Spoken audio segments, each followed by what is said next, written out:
Il existe des lieux où les décisions que nous prenons chaque jour cessent de fonctionner, où avancer ne garantit plus d'arriver, et où s'arrêter à temps peut devenir la seule manière de rester en vie. Non pas parce que l'environnement est hostile, mais parce qu'il ne fonctionne pas selon nos règles. Pendant longtemps, nous avons vécu convaincus de contrôler ce qui nous entoure, de comprendre le monde, parce qu'il exige rarement de nous une attention réelle. Mais cette certitude ne tient que tant que tout répond à nos attentes. Au-delà de ce seuil, la réalité impose des conséquences immédiates, sans possibilité d'ajustement. Mais que se passe-t-il réellement lorsque tu continues d'avancer sans savoir si le pas suivant est le bon, jusqu'au moment où tu découvres soudain qu'il n'y a plus de retour en arrière? Bienvenue sur Chronamonde. Aujourd'hui, nous allons parcourir 8 peuples réels qui cohabitent chaque jour avec certaines des créatures les plus dangereuses de la planète, dans des lieux où une décision mal calculée n'offre aucune seconde chance. Des communautés qui ne cherchent ni à s'imposer, ni à démontrer leur force, mais à réduire au minimum toute marge d'erreur. Si tu souhaites comprendre comment l'être humain s'adapte lorsque les certitudes disparaissent, nous t'invitons à t'abonner et à activer la cloche afin de continuer à explorer ces histoires avec nous. Reste jusqu'à la fin, car le dernier lieu que nous visiterons ne parle pas seulement de survie, mais de quelque chose que nous pensons tous posséder, jusqu'au jour où nous le perdons. Notre voyage commence là où regarder ne suffit plus, dans un endroit où, sans que tu t'en rendes compte, le territoire a déjà pris note de toi.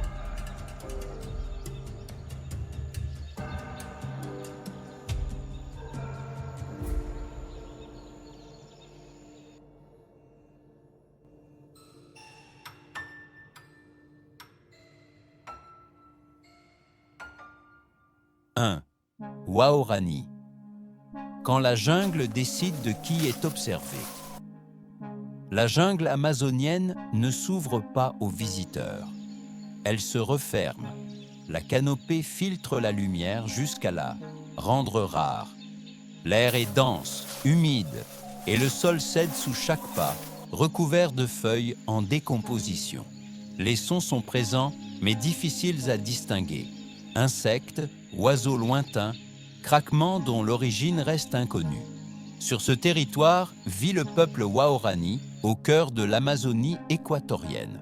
Pour eux, la jungle n'est pas un décor immobile. C'est un système vivant qui réagit à la moindre perturbation. Avant d'avancer, ils interprètent la jungle, l'état du sol, la végétation récente, l'air. Une trace à peine perceptible peut bouleverser entièrement le plan de la journée, car elle indique que quelqu'un ou quelque chose est déjà passé par là. La vie quotidienne s'organise autour de cette certitude. Il y a des journées où l'on n'avance tout simplement pas, non par manque de nécessité, mais à la suite d'une lecture précise du risque. Tous les itinéraires ne sont pas praticables. Certains chemins sont évités de manière systématique parce qu'ils traversent des zones fréquentées par de grands prédateurs. Ils ne sont ni balisés ni signalés. On les connaît par l'expérience et par ce qui s'y est déjà produit. Marcher en ligne droite fait gagner du temps, mais laisse des traces. C'est pourquoi avancer implique d'accepter des trajets plus longs afin de réduire la prévisibilité. Le jaguar représente l'une des limites les plus nettes de ce risque. Non en raison de sa présence directe, mais à cause de l'impossibilité de le détecter à temps. Il ne poursuit pas à découvert. Il ne prévient pas. Il s'approche en silence et attend le moment exact. Lorsqu'il apparaît, la distance est déjà trop réduite. Ce qui compte n'est pas ce qui est visible, mais les altérations infimes, des oiseaux qui se taisent, des zones qui perdent leur activité, des silences qui ne correspondent pas au paysage. Sur ce même territoire vit une autre créature, bien moins connue, mais tout aussi révélatrice. Le jaguarundi. Contrairement au jaguar, il se déplace de jour, en silence, et se laisse rarement voir. Ici, il remplit une autre fonction. Confirmer que la forêt est en mouvement, même en pleine lumière. Pour ceux qui connaissent la jungle, son véritable danger ne réside pas dans l'attaque, mais dans le fait de savoir qu'il est déjà passé, sans laisser de traces évidentes. La jungle impose également d'autres épreuves constantes. Des serpents venimeux dissimulés sous la litière de feuilles, invisibles jusqu'au moment où l'erreur a déjà été commise. Des insectes comme la mouche-botte amazonienne, dont les larves peuvent provoquer de graves infections en pénétrant sous la peau. Un terrain irrégulier où une chute peut devenir un problème sérieux, sans possibilité d'aide rapide. Chaque journée exige des décisions préventives. Éviter certaines zones à la tombée de la nuit. L'obscurité supprime les décidés, repères visuels et amplifie l'avantage du prédateur. C'est pourquoi certaines parties de la forêt cessent tout simplement d'être utilisées. Même le repos obéit à cette logique. Les lieux où l'on dort ne sont pas choisis pour le confort, mais pour leur capacité à limiter les approches inattendues. Dormir trop près des voies de passage des animaux augmente le risque. Au-delà du danger physique, il existe une discipline constante, réduire tout signal qui trahirait sa propre présence. Non parce que la jungle est ennemie, mais parce que chaque action modifie l'équilibre. Pour les Waorani, le jaguar n'est pas un ennemi à éliminer. C'est une force du territoire qui fixe des limites claires. Notre relation à l'environnement est souvent différente. Nous entrons, avançons et occupons l'espace en supposant qu'il s'adaptera à nous. Dans une jungle comme celle-ci, cette logique ne fonctionne pas. Et la question demeure ouverte. Te déplacerais-tu de là-bas? Même manière si tu savais que la jungle ne cesse de t'observer? Cette attention constante ne disparaît pas lorsque nous quittons l'Amazonie. Elle change simplement de forme. Continue à regarder, car il existe d'autres forêts où le danger n'attend pas dans l'ombre ni ne calcule son moment. Là-bas, le risque ne chasse pas en silence. Il avance. Et lorsqu'il le fait, il n'y a plus de temps pour interpréter des signaux subtils. 2. Baka. La forêt qui se met en mouvement.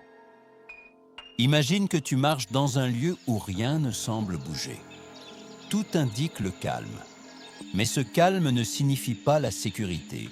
Il signifie simplement que tu n'as pas encore appris à lire ce qui se déplace sans faire de bruit. La forêt du Congo n'est pas un espace stable. Elle s'étend. La végétation est dense, fermée, continue. Le sol cède sous des couches de feuilles humides et de boue, et l'air est lourd, chargé de chaleur. Ici, la visibilité est minimale et le mouvement n'est pas toujours perçu à temps. Tout paraît immobile, jusqu'au moment où cela ne l'est plus. Pour les Baka, cette forêt n'est pas seulement un lieu de vie, c'est un système actif, capable de changer brutalement, sans avertissement. Le danger n'arrive pas toujours avec une intention. Parfois, il surgit simplement. Les éléphants de forêt africains, une espèce différente de l'éléphant de savane, avancent en suivant d'anciennes routes, des couloirs invisibles tracés bien avant toute présence humaine. Ils ne recherchent pas la confrontation. Ils ne réagissent pas comme des prédateurs. Ils se déplacent. Et lorsqu'ils apparaissent à courte distance, leur taille et leur masse transforment la rencontre en urgence. Contrairement à d'autres grands animaux, l'éléphant de forêt n'a pas besoin de charger ni d'accélérer pour être mortel. Sa simple progression dans un espace fermé ne laisse qu'une seule option, s'écarter à temps. Les buffles traversent la végétation avec une force qui ne s'arrête pas. Ils ne fuient pas. Ils n'attaquent pas délibérément. Ils continuent. D'autres animaux traversent également le territoire sans se signaler, bien qu'ils représentent rarement ici la menace principale. Ici, le plus grand danger n'est pas la chasse silencieuse, c'est la masse en mouvement. Un éléphant de forêt peut apparaître à moins de 10 mètres sans le moindre avertissement. Et à ce moment-là, ni l'expérience ni la force humaine ne changent l'issue. C'est pourquoi l'attention ne se porte pas sur la recherche des animaux, mais sur la lecture de la forêt. des branches brisées à une hauteur précise, une végétation écrasée dans des directions qui ne correspondent pas au vent, des vibrations presque imperceptibles sous les pieds. Ces signes ne parlent pas d'intention, ils parlent de trajectoire. Ici, le silence ne rassure pas, il alerte. Il peut indiquer que quelque chose de massif se déplace sans friction apparente, suivant un parcours que l'on ne voit pas, mais qui existe. Le quotidien des Baka s'organise pour ne pas coïncider avec ce mouvement. Lorsque la forêt montre des signes d'activité récente, on n'avance pas, on recule. Savoir quand se retirer sans hésiter est l'une des compétences les plus importantes. Ici, insister n'est pas du courage, c'est une erreur de calcul. La survie ne repose pas sur la résistance à la force de l'environnement, mais sur la capacité à lui céder de l'espace au bon moment. Cela conditionne chaque décision quotidienne. Des itinéraires qui se modifient, des zones abandonnées même après des années d'utilisation, des lieux productifs laissés derrière sans discussion. Le groupe se déplace avec souplesse, en s'adaptant à ce que la forêt indique à chaque instant.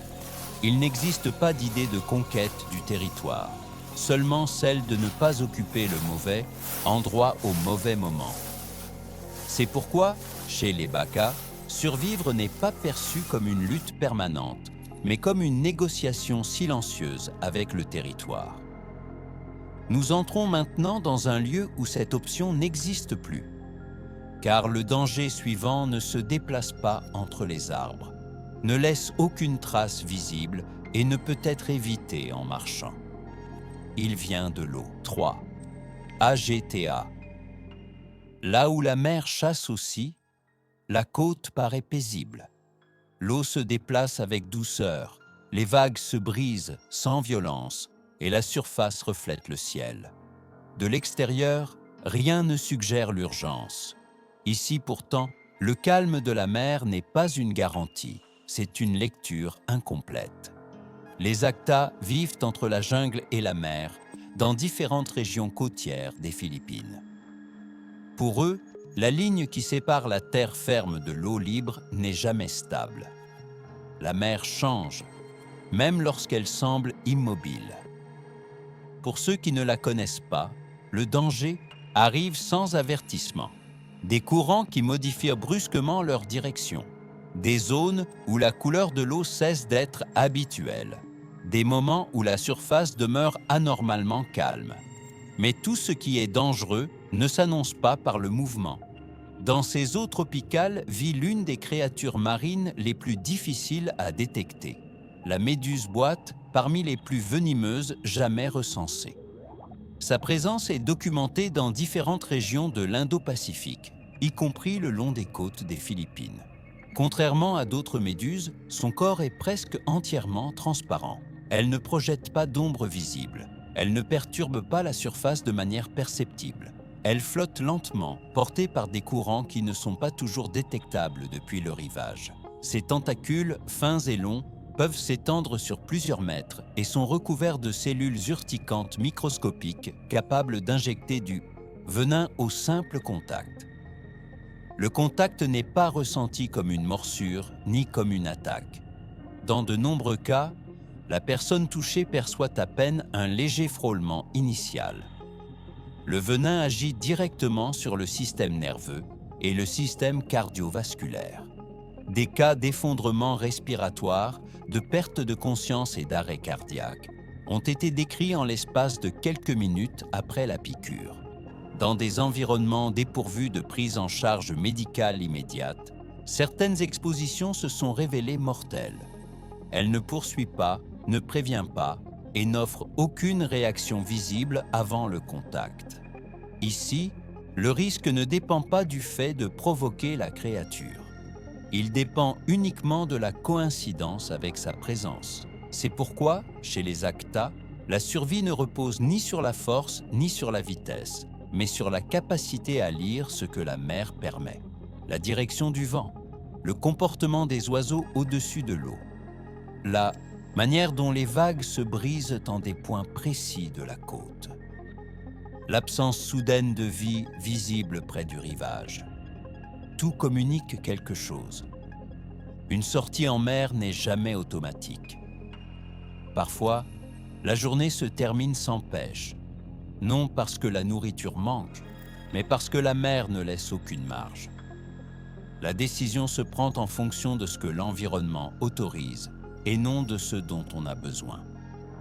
Lorsque les signaux ne concordent pas, on fait demi-tour, même si la journée semble parfaite et que l'eau est calme. La mer, qui pendant des heures offre de quoi se nourrir, peut se transformer sans signes évidents à l'œil nu, car le danger ne se présente pas toujours comme une menace directe. Ici, l'eau ne se contrôle pas, elle se respecte. Après la jungle qui observe et la forêt qui avance, la mer semblait offrir de la distance, un danger que l'on pouvait lire, une menace que, par l'attention, on pouvait éviter. Mais ce que tu as vu, jusqu'à présent, n'est pas ce qu'il y a de plus exigeant. Car il existe un lieu où le risque ne flotte plus, n'avance plus et ne se cache plus. Il demeure. Il partage le même sol, le même espace et la même nuit. Ici, survivre ne consiste plus à interpréter des signes, mais à rester en vigilance permanente. 4. Mahazai. Vivre face au regard du prédateur. Arrête-toi un instant et imagine un territoire où le refuge n'existe pas. La savane africaine est ouverte, vaste, sans obstacle. L'horizon se déploie dans toutes les directions et la visibilité n'offre aucune protection. Ici, tout est visible et tout peut te voir. La vie du peuple Maasai se déroule sur un territoire où les grands prédateurs ne constituent pas une menace occasionnelle, mais une présence constante. Lions, hyènes et léopards parcourent les mêmes espaces, empruntent les mêmes routes et partagent les mêmes cycles d'activité.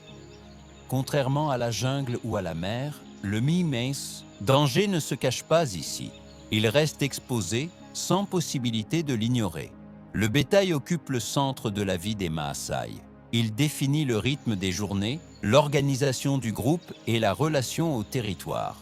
Mais il introduit aussi une tension permanente, car là où le bétail se concentre, le prédateur analyse. Le lion n'est pas seulement une force, c'est une stratégie. Avant d'attaquer, il demeure immobile pendant de longues périodes. Il observe les routines, il reconnaît les schémas, il identifie les distractions, les erreurs, les moments de faiblesse. Il n'agit pas par impulsion, il évalue. Lorsque la nuit tombe, la logique de l'espace change. La vigilance ne disparaît pas, elle se transforme. Les enclos sont renforcés, les positions réparties et l'attention se partage entre plusieurs membres de la communauté. Il ne s'agit pas d'effrayer le prédateur, mais d'anticiper son mouvement. Parfois, un seul détail, un son, une odeur, un changement de vent, suffit pour que le lion passe de l'observation au calcul des distances. Et lorsqu'il le fait, tout se joue rapidement, quelques secondes pour corriger ou perdre le bétail. Confondre l'immobilité avec un retrait est l'une des erreurs les plus dangereuses. Ici, fuir n'est pas toujours une solution. Un mouvement précipité peut déclencher la poursuite. Une réaction mal évaluée peut transformer une situation stable en menace immédiate. C'est pourquoi cohabiter ne signifie pas baisser la garde. Cela signifie la maintenir sans interruption. L'organisation communautaire est essentielle. Personne ne veille seul. Les décisions sont prises collectivement, car une erreur individuelle peut rompre l'équilibre de tout le groupe. La vigilance n'est pas un acte héroïque, c'est une responsabilité partagée. Le lion n'est pas perçu uniquement comme un ennemi, il est une présence constante qui oblige à maintenir l'ordre, à renforcer la discipline et à coordonner chaque mouvement. Ici, la survie ne dépend ni de la dissimulation ni de la fuite, mais de la capacité à rester en alerte dans un espace où disparaître n'est pas une option. Chaque nuit franchie réaffirme un équilibre fragile, jamais définitif, jamais garanti. La savane ne pardonne pas la distraction et le prédateur n'a pas besoin de surprendre. Il lui suffit d'observer assez longtemps. Si tu es encore là, c'est que tu as déjà traversé des lieux où le danger ne se manifeste pas de la même manière. Il peut se cacher. Il peut avancer sans avertissement. Cela change quelque chose d'essentiel. Tu n'observes plus l'environnement comme avant.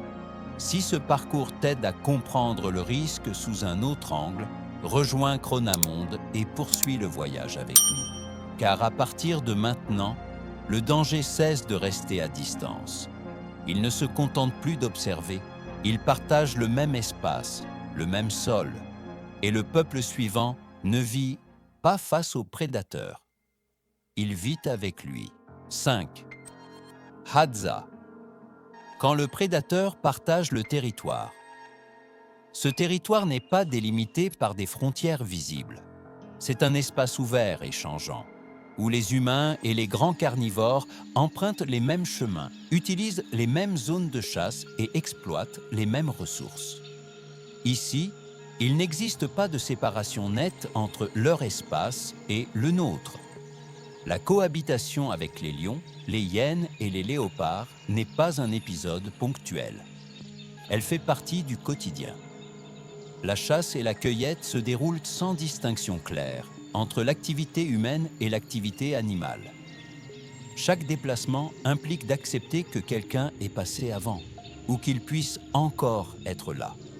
Le danger ne se maintient pas à distance et ne se concentre pas en un point précis. Il apparaît et disparaît selon la logique du territoire et non celle de l'homme. C'est pourquoi l'attention ne se fixe pas sur un seul indice, mais sur la relation entre de nombreux éléments infimes qui, pris séparément, ne signifieraient rien. Des traces qui se superposent, des empreintes qui ne correspondent pas au moment de la journée, des changements subtils dans le comportement d'autres animaux. Rien ne s'interprète de manière isolée, tout se lie dans son ensemble. Parmi tous les prédateurs qui partagent ce territoire, l'un introduit une menace différente, moins visible et plus troublante, la hyène tachetée. Cet animal n'est pas seulement un charognard, c'est un prédateur actif, social et hautement intelligent. Il vit en clans complexes, maintient des hiérarchies stables et possède une remarquable capacité de mémoire et d'apprentissage. Il mémorise les itinéraires. Il associe les routines humaines à des opportunités. Il ajuste son comportement en fonction de l'expérience accumulée. Dans les régions où humains et hyènes cohabitent depuis des générations, on a observé que ces animaux modifient leurs trajets et leurs horaires afin de coïncider avec des activités humaines prévisibles, telles que des campements récurrents ou des restes de chasse. Ici, le danger ne provient pas d'une attaque immédiate, mais du moment où le prédateur reconnaît un schéma humain. C'est pourquoi, chez les Hadza, le déplacement constant n'est pas une fuite, c'est une anticipation. Non parce que le territoire s'épuise, mais parce que rester trop longtemps augmente le risque d'être enregistré. La survie ne repose pas sur la domination de l'espace, mais sur le fait de ne pas forcer la cohabitation. Une erreur de lecture ne provoque pas toujours une réaction immédiate. Parfois, elle engendre une modification progressive de l'environnement sur plusieurs jours ou semaines. Des zones qui cessent d'être sûres.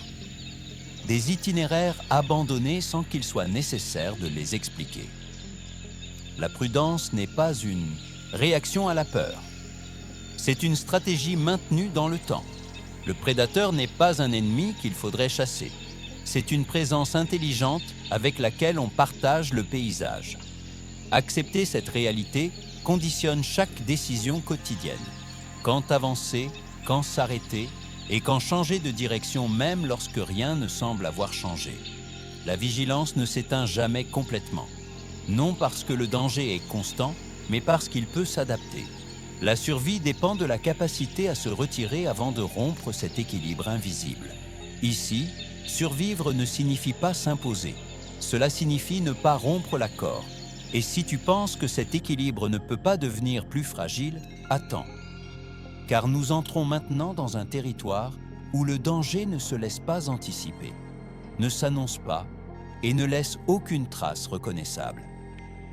Un lieu où la menace n'arrive pas par le mouvement, mais par ce qui, soudain, cesse d'être là. 6. Penang, le danger qui ne laisse aucune trace. Bienvenue dans la jungle de Bornéo. Ici, les menaces ne se montrent pas toujours. Parfois, elles disparaissent complètement, jusqu'à ce qu'il soit déjà trop tard. Le paysage est dense, humide et apparemment stable. La végétation recouvre tout, le sol semble ferme et l'environnement transmet une fausse impression de continuité. Il n'y a pas de signes évidents de danger immédiat. Mais en ce lieu, l'absence d'indices n'est pas synonyme de tranquillité. C'est de l'incertitude. Pour le peuple penant, le risque se présente rarement de face. Il ne rugit pas. Il ne surgit pas avec une violence visible. Il s'intègre au quotidien. La journée commence par des décisions qui ne sont pas toujours perçues comme telles. Par où l'on marche, quel sentier on évite, combien de temps on reste dans une zone donnée avant de poursuivre. Rien n'est laissé au hasard, car ici les erreurs ne disparaissent pas, elles s'accumulent. Dans cette jungle, des menaces très différentes coexistent à quelques centimètres les unes des autres. Des plantes capables de soigner ou d'empoisonner si elles sont confondues. Des insectes capables de transmettre des maladies graves en une seule piqûre. Et surtout, des prédateurs qui n'ont pas besoin de se déplacer pour être mortels. Parmi eux se distinguent les vipères du genre Trimeresurus, connus sous le nom de vipères asiatiques à fossettes. Ces serpents arboricoles possèdent un camouflage d'une précision extrême. Leur coloration verte se confond avec les feuilles, les branches et les lianes, même en pleine lumière du jour. Ils ne poursuivent pas, ils ne préviennent pas. Ils demeurent immobiles pendant des heures, à hauteur des mains, et parfois du visage lorsque l'on écarte les branches, attendant que la distance se réduise d'elle-même. Leur morsure est rapide et défensive. Et dans un environnement sans accès immédiat aux soins médicaux, une piqûre mal prise en charge peut entraîner de graves complications, nécrose locale, infection secondaire ou réaction systémique. C'est pourquoi, chez les Penanes, marcher ne consiste pas seulement à avancer. Cela implique aussi d'interpréter ce qui se passe au-dessus du corps. Les branches basses, les lianes, les feuilles qui ne bougent pas alors qu'elles le devraient. Ici, il ne suffit pas de regarder le sol. Il faut lire ce qui pend, ce qui craque et ce qui demeure trop immobile. Une feuille mordillée, un insecte apparaissant hors de l'ordinaire, un changement presque imperceptible dans l'humidité du sol. Ce ne sont pas des signes d'une menace précise, ce sont des indices que l'équilibre de l'environnement n'est plus le même. Ici, la survie ne dépend ni de la force ni de la rapidité. Elle dépend d'un savoir accumulé sur des générations et appliqué en temps réel. La forêt ne se parcourt pas librement. On y circule selon des règles strictes qui ne sont pas remises en question.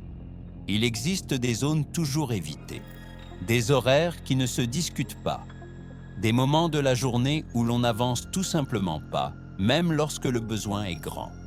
Car avancer sans certitude dans cet environnement n'est pas du courage, c'est s'exposer. La connaissance botanique joue un rôle central, non seulement pour se nourrir ou soigner des blessures, mais aussi pour anticiper des risques invisibles. Distinguer une plante sûre d'une plante dangereuse. Reconnaître celle qui attire des insectes venimeux. Identifier quand un changement dans la couleur des feuilles ou dans l'odeur de l'environnement indique que quelque chose ne va pas. Ce savoir se transmet avec précision. Une erreur dans l'enseignement peut se répéter pendant des années et se manifester bien plus tard, lorsqu'il n'y a plus de marge pour corriger. Dans la jungle des Penanes, l'erreur n'est pas toujours immédiate. Parfois, elle s'accumule. Une piqûre mal soignée, une blessure qui s'infecte, une réaction inadaptée face à une plante connue. Et la situation peut devenir irréversible, sans possibilité d'aide extérieure. Ici, il n'existe pas de seconde chance. C'est pourquoi chaque décision quotidienne est prise avec prudence. On ne force pas l'environnement. on ne tente pas sa chance. La prudence n'est pas un choix individuel, c'est une règle de survie partagée. Peut-être te demandes-tu maintenant combien des décisions que tu prends chaque jour resteraient valables dans un lieu sans aide immédiate où l'erreur ne se corrige pas. Ici, cette question n'est pas théorique. Sur ce territoire, la connaissance n'est pas un avantage, c'est la seule protection réelle, car en ce lieu, le danger ne se voit pas toujours. Parfois, il ne laisse même aucune trace. Et si tu penses avoir déjà vu toutes les façons dont une créature peut ôter la vie humaine, c'est que tu continues à croire que le danger vient toujours de l'extérieur. Mais nous nous dirigeons maintenant vers un territoire où la menace ne poursuit pas, ne rugit pas et ne s'annonce pas. Elle reste immobile, camouflée, et ne réagit que lorsque le corps s'approche trop près. Une main, une branche, un pas mal mesuré. 7. Dany. Là où le danger attend sous tes pieds. Les hautes terres de Papouasie n'annoncent pas le danger de loin. Ici, le terrain s'élève, l'herbe recouvre le sol et la visibilité se fragmente au ras du sol. Le paysage paraît stable, presque silencieux. Mais ce silence n'est pas le calme, c'est la dissimulation. Le peuple Dany vit dans un environnement où l'une des créatures les plus dangereuses ne court pas, ne poursuit pas et n'a pas besoin de se montrer. Elle demeure immobile, elle attend. Dans ces régions vivent des serpents venimeux du genre Acanthopsis, connus sous le nom de Death, Adders. Ce sont des spécialistes absolus du camouflage. Leur corps imite des feuilles sèches, de la boue compacte ou une végétation écrasée avec une précision extrême. Contrairement à d'autres serpents, ils ne fuient pas lorsqu'ils détectent une présence humaine. Ils ne préviennent pas. Ils ne se déplacent pas pour éviter le contact. Lorsqu'ils réagissent, la distance est déjà réduite au minimum. Leur stratégie ne repose pas sur la vitesse, mais sur l'erreur d'autrui. Ici, le danger n'arrive pas de loin. Il surgit exactement à l'endroit où tu poses le pied. Un seul pas mal calculé, un geste infime hors de propos, et toute marge de réaction disparaît. La morsure de la Death Adder est rapide et défensive.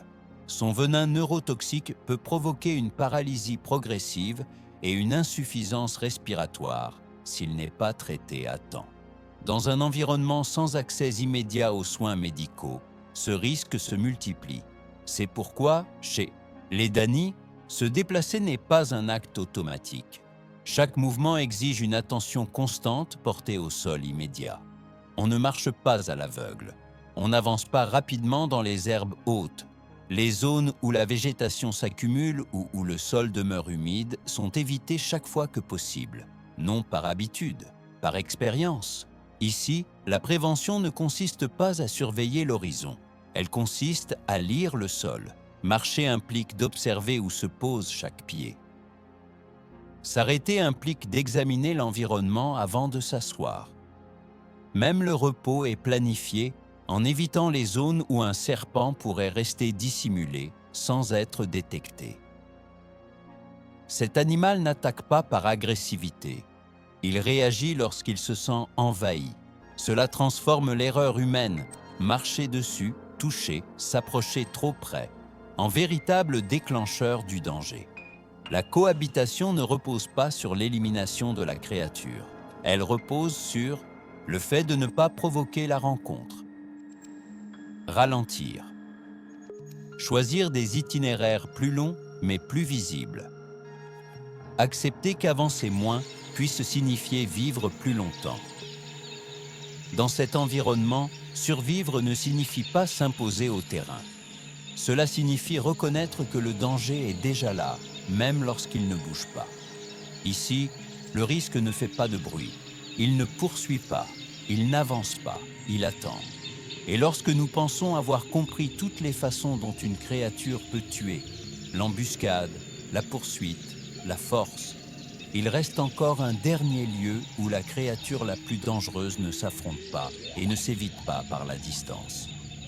Un territoire où la seule défense possible est de ne jamais être trouvé. car la tribu suivante ne cohabite pas avec le prédateur. Elle a appris à disparaître avant que celui-ci ne la détecte. Prépare-toi. Nous sommes sur le point d'entrer dans un lieu où la survie ne dépend plus de voir le danger, mais de ne laisser aucune trace. 8. Mashco-Piro. Vivre là où le prédateur ne s'en va jamais. Il existe un type de danger que l'on n'affronte pas, non parce qu'il est invisible, mais parce qu'il fait partie intégrante du territoire. Il n'apparaît pas, puis ne disparaît pas. Il est toujours là. Dans une région reculée de l'Amazonie entre le Pérou et le Brésil, le peuple Mashco-Piro vit dans un environnement où humains et grands prédateurs partagent rivières, sentiers et clairières de la forêt. Ici, le risque n'est pas exceptionnel, il est quotidien. Dans ces forêts vivent des créatures capables d'imposer des limites sans avertissement. Le jaguar emprunte des routes invisibles à travers la végétation. Dans les rivières, de grands reptiles demeurent immobiles pendant des heures, confondus avec le paysage. Et sur la terre ferme, sous une épaisse couche de feuilles mortes, existe une menace que l'on voit rarement, mais qui n'a pas besoin de bouger pour être mortelle. Sur ce territoire vit le Bushmaster, connu scientifiquement sous le nom de l'Achesis, la plus grande vipère du continent américain.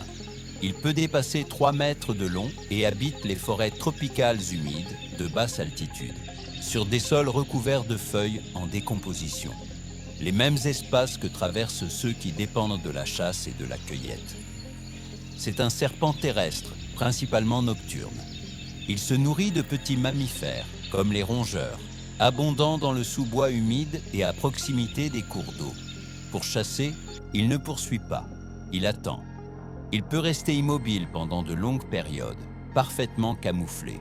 Son motif corporel brise la silhouette et supprime toute référence visuelle nette. Il ne fuit pas face aux vibrations légères et ne se déplace pas pour éviter le contact. Lorsqu'il mord, c'est en réponse défensive à très courte distance. Son venin est l'un des plus complexes du continent. Il combine des effets hémotoxiques et neurotoxiques pouvant provoquer des hémorragies internes, une nécrose locale et de graves troubles de la coagulation. Il existe des cas documentés d'envenimation sévère en Amazonie, avec des taux de mortalité élevés lorsque le sérum antivenimeux n'est pas administré à temps. Dans un territoire sans accès immédiat aux soins médicaux, une seule morsure peut devenir une limite irréversible. C'est pourquoi la survie des Mashco-Piro repose sur la réduction maximale de la probabilité de rencontre. Leur vie quotidienne obéit à une règle stricte: ne jamais devenir un schéma reconnaissable à l'intérieur du territoire. Ils ne construisent pas de structures visibles et ne maintiennent pas de campement permanent. Leurs installations sont temporaires et abandonnées avant que l'environnement n'enregistre leur présence. La mobilité constante n'est pas symbolique. C'est une stratégie pour ne pas devenir prévisible dans un écosystème qui ne pardonne pas les routines. Chaque déplacement répond à des signaux extérieurs, bruits inhabituels, changements subtils dans la forêt, traces récentes.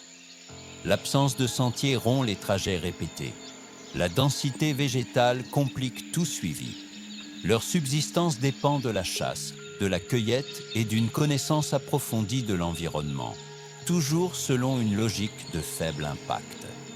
Ils ne surexploitent pas de zones précises et n'y restent jamais plus longtemps que nécessaire. Toute trace doit disparaître avant que quelqu'un d'autre ne l'interprète. Il existe des témoignages contemporains d'observations sporadiques, apparitions brèves sur les rives des rivières, visions fugitives, retraits immédiats. Le schéma est constant. Ils observent, évaluent et disparaissent. Alors que d'autres communautés ont appris à surveiller ou à éviter certaines zones, les Mashco-Piro ont poussé cette logique à son extrême.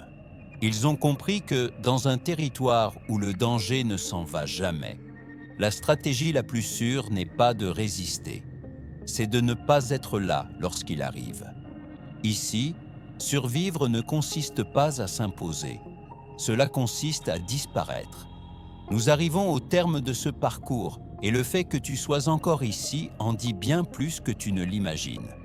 Nous avons traversé des jungles où le danger observe sans se montrer, des forêts où les créatures avancent sans s'arrêter, des côtes où le mortel se dissimule sous une surface paisible et des territoires où le prédateur partage le même sol, la même rivière et la même nuit. 8 peuples.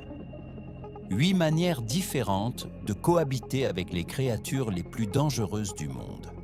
Et au final, une vérité commune les traverse tous. Aucune de ces communautés ne survit en s'imposant à la nature ni en affrontant le prédateur. Elles ne cherchent pas à le dominer. Elles ne le provoquent pas. Elles survivent parce qu'elles ont appris quelque chose que le monde moderne a peu à peu oublié. Lire avant d'avancer, interpréter avant de décider et s'arrêter lorsque tout, même dans le silence, a déjà donné un signal. Il y a un élément qui réorganise tout ce que tu viens de voir. Dans les environnements extrêmes, de nombreux incidents graves ne se produisent pas à cause d'attaques sans raison, mais à cause d'un signal ignoré, d'une distance mal évaluée ou d'une présence sous-estimée. Ce n'était pas la force de l'animal. C'était le fait de comprendre trop tard ce que la situation signalait déjà. À ce stade, l'histoire cesse de parler d'eux. Car la véritable question n'est plus de savoir comment ils survivent dans ces lieux. La vraie question est une autre. Combien de fois, dans notre propre vie, confondons-nous avancer avec progresser et vitesse avec sécurité?